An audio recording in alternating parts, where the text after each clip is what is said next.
మీ పిల్లలు maths science లో dull గా ఉన్నారా? 100% మార్క్స్ కావాలంటే ఆన్లైన్ ట్యూషన్ ట్యుటోరిక్స్ లో జాయిన్ అవ్వండి. నమస్తే, నేను Keshav. Welcome to Suman TV. Andhra cricket association APL నిర్వహించేందుకు ప్రణాళికను సిద్ధం చేసింది. దీనికి సంబంధించి ఎక్స్ప్రెషన్ ఆఫ్ ఇంట్రెస్ట్ను కూడా రిలీజ్ చేసింది. అయితే గతంలో 3 సీజన్స్ ఏపీఎల్ టోర్నమెంట్లు జరిగాయి. అప్పట్లోనే 6 టీంలకు సంబంధించి ఫ్రాంచైజీలో ఓనర్లు కూడా ఉన్నారు. వాళ్ళతో అగ్రిమెంట్స్ జరిగాయని చెప్పినటువంటి సమాచారం ఇప్పుడు ఆసక్తికరంగా మారింది. ప్రభుత్వం ఈవెంట్ నిర్వహించేటువంటి క్రమంలో ఆంధ్ర క్రికెట్ అసోసియేషన్కి పూర్తి స్వేచ్ఛనిచ్చింది. అయితే మళ్ళీ ఆంధ్ర క్రికెట్ అసోసియేషన్లో రాజకీయాలు రాజుకుంటున్నాయా? ఏపీఎల్ నిర్వహణలో సమస్య ఎక్కడ వస్తుంది? పాత ఫ్రాంచైజీ ఓనర్లకి ఇప్పుడు ఏపీఎల్ మళ్ళీ కొత్త ఫ్రాంచైజీని సెలెక్ట్ చేయాలనుకోవడానికి సంబంధం ఏంటి?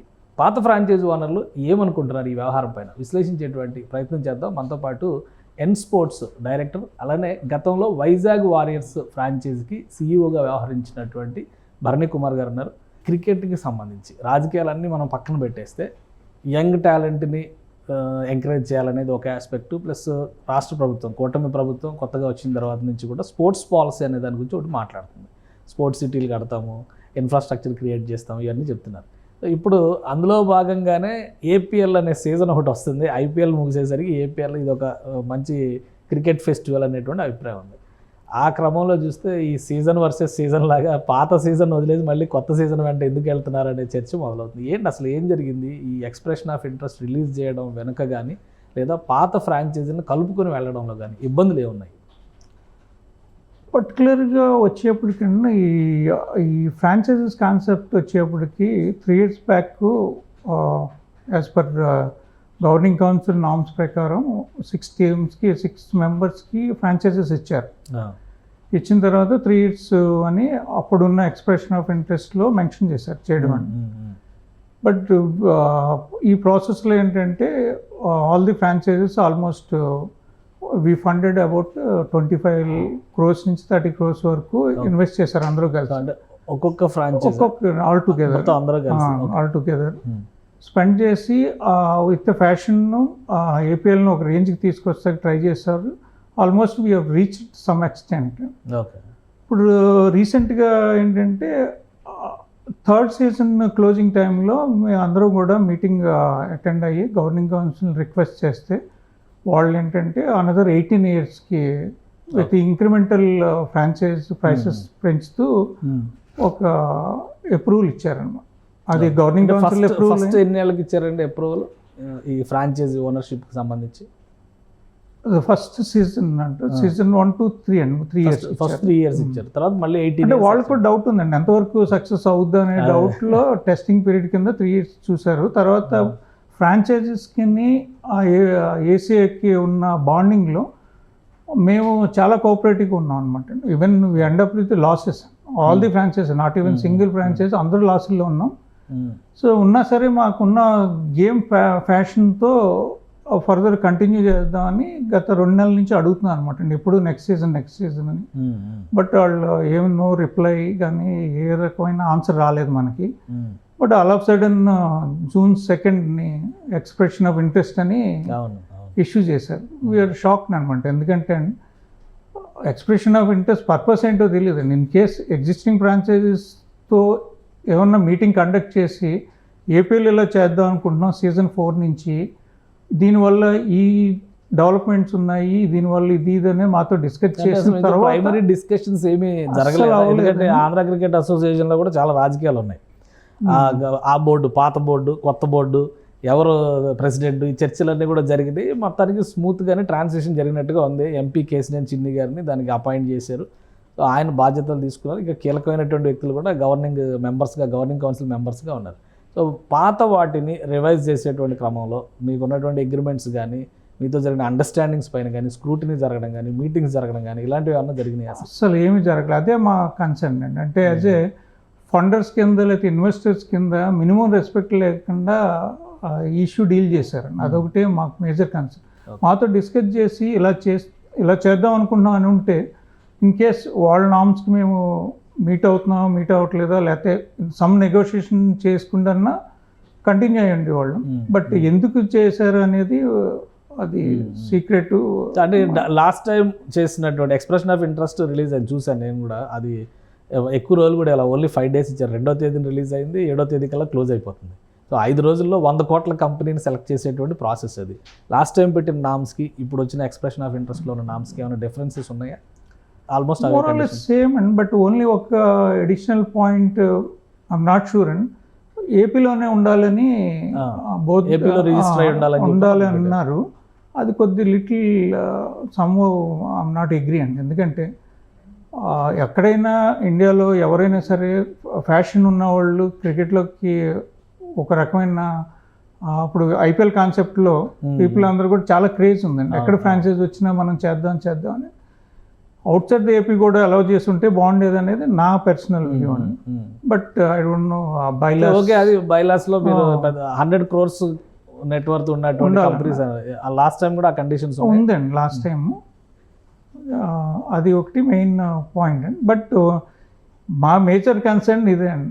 మాతో ముందు మీటింగ్ కండక్ట్ చేసి డిస్కస్ చేసి సో ఉంటే బాగుంది. ఇప్పుడు మళ్ళీ మీరు ఫ్రెష్గా పార్టిసిపేట్ చేయడానికి అవకాశం ఏమైనా ఉందా? ఎందుకంటే already your experienced 3 years experience, 3 seasons conduct చేసిన ఎక్స్పీరియన్స్ మీకు ఉంది. కొత్త ఎక్స్ప్రెషన్ ఆఫ్ ఇంట్రెస్ట్లో మీరు కంటెస్ట్ చేయడానికి వచ్చేటువంటి ఇబ్బంది ఏంటి? మిగతా ఫ్రాంచైజ్ ఓనర్స్ కూడా, అంటే మీరు వైజాగ్ వారియర్స్ రిప్రజెంట్ చేశారు, మిగతావి కూడా ఉన్నాయి కదా, గోదావరి టైటాన్స్ అని, రాయలసీమ కింగ్స్ అని, బెజవాడ టైగర్స్ అని, ఈ ఫ్రాంచైజ్ అని, వాళ్ళ పరిస్థితి ఏంటి? వాళ్ళు ఏమనుకుంటున్నారు? పర్టికులర్గా వాళ్ళ గురించి ఎక్కువ మనం మాట్లాడేది ఏంటంటే వైజాగ్ వారియర్స్ అంటే ఆల్మోస్ట్ ఇది ఐపీఎల్ టీంలో కన్సిడర్ చేస్తారండి ఏపీ తెలంగాణలో. సో డెఫినెట్గా ఛాంపియన్ అనుకుంటా కదా లాస్ట్ సీజన్ ఛాంపియన్ భరత్ మన ఇండియన్ టెస్ట్ ప్లేయర్ ఉన్నాడు కదా, ఆయన కెప్టెన్ అనమాట. ఓకే, సో సక్సెస్ఫుల్గా విన్ అయ్యాము, వీఆర్ హ్యాపీ అండ్. బట్ ఈ రోజున వచ్చేప్పటికి ఇలా అయింది. బట్ మీరు అడిగిన క్వశ్చన్కి ఆన్సర్ ఏంటంటే బిట్ చేయించండి, బట్ మళ్ళీ ఈ ఎక్స్ప్రెషన్ ఆఫ్ ఇంట్రెస్ట్లో కూడా మళ్ళీ 3 years అని ఇచ్చారండి. రేపొద్దున మళ్ళీ గవర్నమెంట్ మారినప్పుడు మళ్ళీ ఇటువంటి ఏమైనా చేస్తే వీళ్ళు ఎండప్ విత్ ఎలాగ లాసెస్ అండి. ఎవరు చేసినా లాసే ఉంటుంది. బట్ ఏంటంటే మాకు ఫ్యాషన్లో కొద్ది మినిమం లాస్తో చేసుకుంటూ వచ్చాం అప్పుడు సీజన్ 3 వరకు.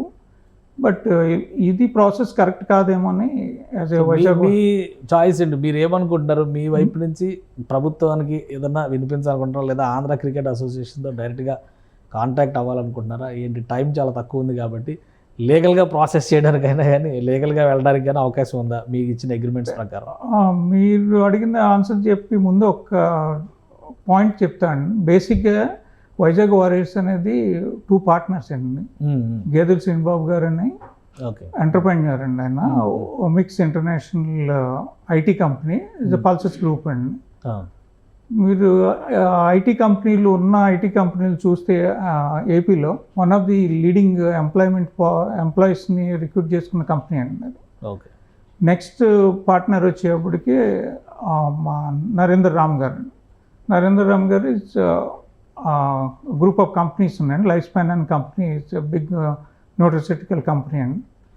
సేమ్ టైం ఆయన బేసికలీ క్రికెటర్ అండి, స్టేట్ ఆడారు ఆంధ్రాకి కూడా అప్పుడు. సో ప్లస్ స్పోర్ట్స్ అంటే చాలా ఇష్టం ఆయనకి. ఆ ప్రాసెస్లో ఆయన ఎన్ స్పోర్ట్స్ అనే కంపెనీ ప్రమోట్ చేసుకుంది. ఇటువంటి వాటిలన్నిటిలో కూడా ఈవెంట్లో పార్టిసిపేట్ చేయడం ఇవన్నీ చేస్తాం. నరేంద్ర రామ్ గారి గురించి చెప్పాలంటే ఎంత ఫ్యాషనేట్ అబౌట్ గేమ్ అంటే అండి, మీకు నిఖత్ జరీన్ అని వరల్డ్ ఛాంపియన్ బాక్సింగ్ ఉంది, వీఆర్ స్పాన్సర్స్ అండి ఆమెకి. అలాగే ఈషా సింగ్ అని వరల్డ్ ఛాంపియన్షిప్ విన్నర్ అండి షూటింగ్లో, ఆమెకి. అలాగే మెనీ స్పోర్ట్స్ పీపుల్కి మేము ఎండోర్స్మెంట్ చేస్తూ ఉంటాం. స్పోర్ట్స్లో ఉన్న వాళ్ళందరికీ ఏదో చేయాలనే ఉద్దేశంలో ఆయన మోటో అదండి. ఇంకొక ఇంపార్టెంట్ పాయింట్ ఏంటంటే రీసెంట్గా జర్నలిస్ట్ టోర్నమెంట్ అయినా సరే మాకు జర్నలిస్ట్కి సంబంధం లేకపోయినా స్పోర్ట్స్ అనే పాయింట్లో మేము స్పాన్సర్షిప్ చేసాము. వన్ ఆఫ్ ది మెయిన్ 2 స్పాన్సర్లో మేము ఒకరు. అలాగా చాలామందికి కిట్స్ ఇవ్వడం అని, లేకపోతే డిఫరెంట్ వేల్లో స్పోర్ట్స్ అంటే ఆయన ఇమీడియట్గా ఏదో ఒక హెల్ప్ చేస్తారు. ఇంత ఫ్యాషన్గా మనం వచ్చాము, 2-3 seasonsలో ఇంత లాస్ అయ్యాము, అయినా సరే కంటిన్యూ చేద్దాం అనుకుంటే ఏంటి ఇది అనేది ఆయనకి వరి అనమాట.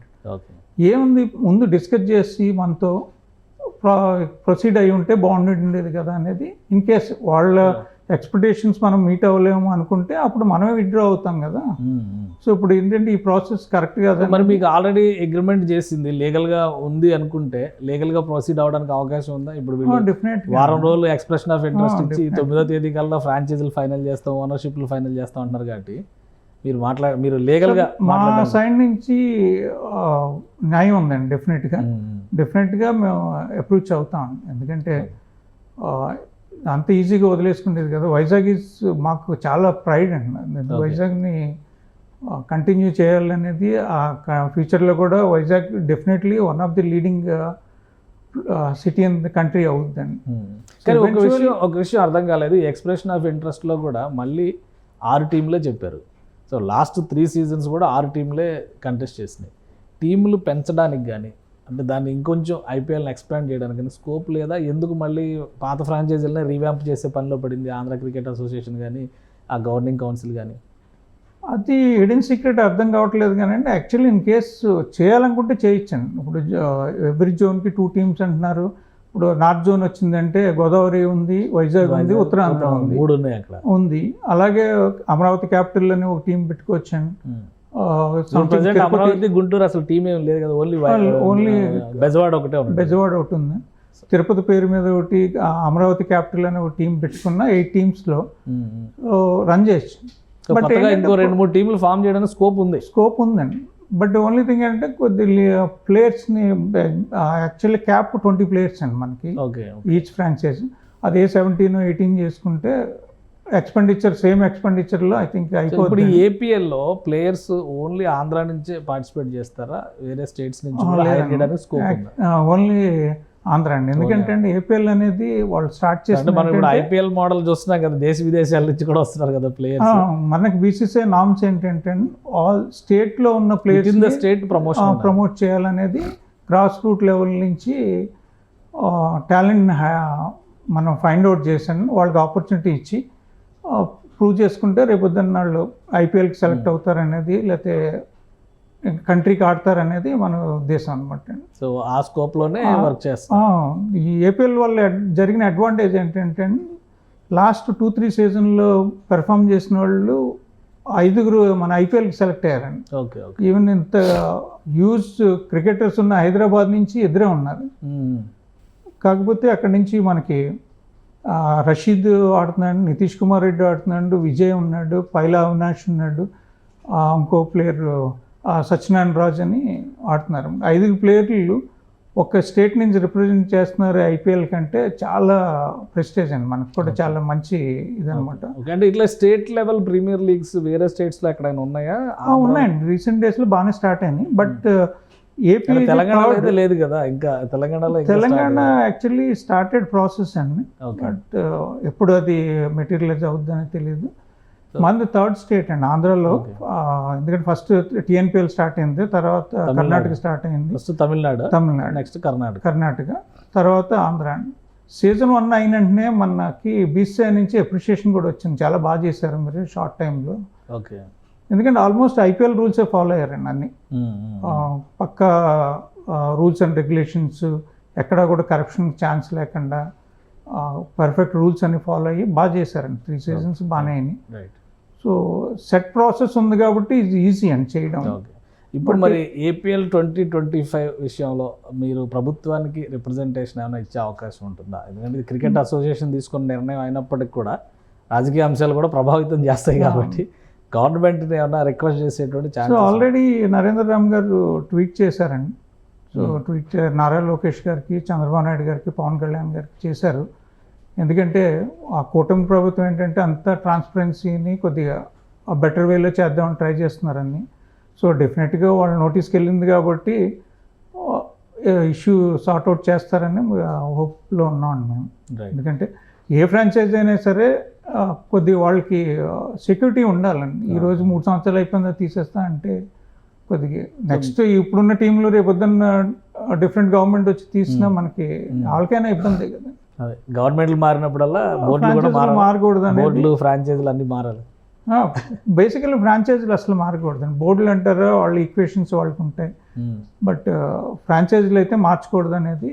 ఇన్ కేస్ ఎవరికైనా అక్కడ మనకు ఛాన్స్ ఉందంటే టీమ్స్ యాడ్ చేసుకోవడం బెటర్, కానీ ఉన్న ఫ్రాంచైజీని తీయడం అనేది. మామూలుగా ఐపీఎల్ మోడల్ ఎలా ఫాలో అవుతుంది? ఐపీఎల్ ఇదే లైన్లో ఉందా ఫ్రాంచైజ్ ఓనర్షిప్స్ విషయంలో? నాకు తెలిసిందిగా ఇప్పటివరకు ఐపీఎల్ ఫ్రాంచైజీస్ మారలేదండి. ఓన్లీ ఎక్సెప్ట్ హైదరాబాద్ ఒకటి తప్ప. హైదరాబాద్ ఒకటి డెక్కన్ చార్జెస్ నుంచి సన్ రైజర్స్ అయింది, అది ఏదో లీగాలిటీ ప్రాబ్లం వల్ల అయింది. బట్ ఓవరాల్గా చెన్నై అయినా, ముంబై అయినా, ఓల్డ్ ఫ్రాంచైజ్ ఉన్నాయి, కొత్తవి యాడ్ అయినాయి. పూణే ఒకటి యాడ్ అయింది, లక్నో ఒకటి యాడ్ అయింది, మధ్యలో పూణే డ్రాప్ అయిపోయింది. పూణేని టీమ్స్ రావడానికి అప్పుడు చెన్నై ఒకటి బ్యాన్ అయింది కదండి మనకి 2 years. అది 2 yearsకే ఇచ్చారండి వాళ్ళకి. తర్వాత Lucknow and Gujarat Titans 2 add అయినాయి. బట్ ఏది చేసినా సరే క్రికెట్ బాగుండాలండి, ప్లేయర్స్ బాగుండాలి. So intention of the IPL ఏంటంటే ప్లేయర్కి బెనిఫిట్ అవ్వాలండి, ఫైనాన్షియల్గా బెనిఫిట్ అవ్వాలి, మంచి ఎక్స్పోజర్ రావాలి. ఎలివేట్ చేసాం అనుకోండి, అతను రేపొద్దున ఐపీఎల్ ఆడడానికి, కంట్రీకి ఆడడానికి బాగుంటుంది అనేది మా ఉద్దేశం. అంతే తప్ప దీంట్లో ఏదో సంపాదించాలని కాదు. రైట్. థ్యాంక్ యూ అండి మీ విశ్లేషణ అందించినందుకు. ఇది ఏపీఎల్కి సంబంధించి 3 seasons సక్సెస్ఫుల్గా చేశారు, కానీ ఇప్పుడు జరుగుతున్నటువంటి పరిణామాలు రాజకీయ వాసనతో కూడినటువంటి పరిణామాలుగా కనిపిస్తున్నాయి. కాబట్టి ప్రభుత్వం జోక్యం చేసుకుంటే పాత ఫ్రాంచైజీ ఓనర్లకు ఇబ్బంది కలగకుండా కొత్త టీంలు యాడ్ చేసినా కానీ ఎలాంటి సమస్య ఉండదని భరణి కుమార్ గారు చెప్తున్నారు. అలానే దేశంలో క్రికెట్ని కానీ క్రీడలను కానీ ప్రోత్సహించాలంటే ఫస్ట్ రాజకీయాలను దూరంగా ఉంచి, రాజకీయంగా పార్టీలు అధికారంలో ఉన్నటువంటి ప్రభుత్వాలు ఎవరున్నా కానీ, బోర్డులో జరిగినా కానీ ఫ్రాంచైజీలు గ్రౌండ్ లెవెల్ క్రికెట్ని, క్రీడలను ఎంకరేజ్ చేసే విధంగా పాలసీలు తెస్తేనే మరింత ప్రయోజనం ఉంటుందని విశ్లేషిస్తున్నారు. ఇది special discussion. Keep watching. Suman టీవీలో మీ పర్సనల్ అండ్ బిజినెస్ ప్రమోషన్స్ కోసం కింది నెంబర్కి కాంటాక్ట్ చేయండి.